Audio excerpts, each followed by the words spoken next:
Extra time. Ferran Torres might not need extra time. রোনালদোর বিশ্বকাপ স্বপ্নটাও থেমে গেছে। স্পেনের কাছে 90 মিনিট জুড়ে সমানে সমানে লড়াই করেছে তারা। তবুও রোনালদোর যাত্রা এবারের মতো থেমে গিয়েছে। রোনালদোর স্বপ্নটা ছিল বিশ্বকাপ একবারের মতো ছুঁয়ে দেখা, তবে সেই স্বপ্ন হয়তো অনেকেরই পূরণ হয় না। তবে রোনালদো এখনই নিজের শেষ দেখছেন না, সময় নিতে চান, তারপরই জানাতে চান চূড়ান্ত সিদ্ধান্ত।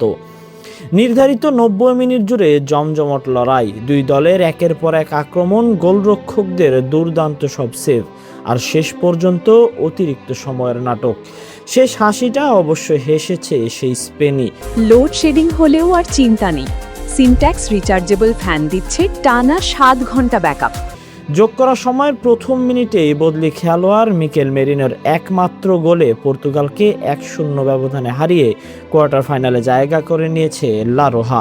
অন্যদিকে শেষ 16 থেকে বিদায় নিতে হয়েছে ক্রিস্টিয়ানো রোনালদোর পর্তুগালের। 6টি বিশ্বকাপ খেলেও সোনালী ট্রফিটা আর ছোঁয়া হলো না। শেষবারের মতো বিশ্বমঞ্চে নেমেও স্বপ্নভঙ্গের হতাশা নিয়েই বিদায় নিতে হয়েছে ক্রিস্টিয়ানো রোনালদোকে। তবুও বিদায়ের ক্ষণে আক্ষেপের চেয়ে নিজের সুরে প্রাপ্তির গল্পটাই জানিয়েছেন কিংবদন্তি অধিনায়ক ক্রিস্টিয়ানো রোনালদো। তার বিশ্বাস, দেশের জার্সিতে নিজের সামর্থ্যর সবটুকুই উজাড় করে দিয়েছেন বলেই বিবেকের কাছে তিনি নির্ভার। স্পেনের বিপক্ষে হেরে 2026 বিশ্বকাপ থেকে ছিটকে যাওয়ার পর তিনি নিশ্চিত করেছেন এটাই তার ক্যারিয়ারের শেষ বিশ্বকাপ। তবে বিশ্বকাপ জয়ের অপূর্ণতা তার কাছে কিছুটা হলেও পূরণ করেছে 2016 সালের ইউরো চ্যাম্পিয়নশিপের সাফল্য। শেষ পর্যন্ত এই প্রাপ্তির খাতায় হয়তো এতটুকুই ছিল। কিছু কিছু সময় রাজাদের হয়তো মুকুট পরতে হয় না, মুকুট ছাড়াই সে পুরো রাজ্য দাপিয়ে বেড়ায়।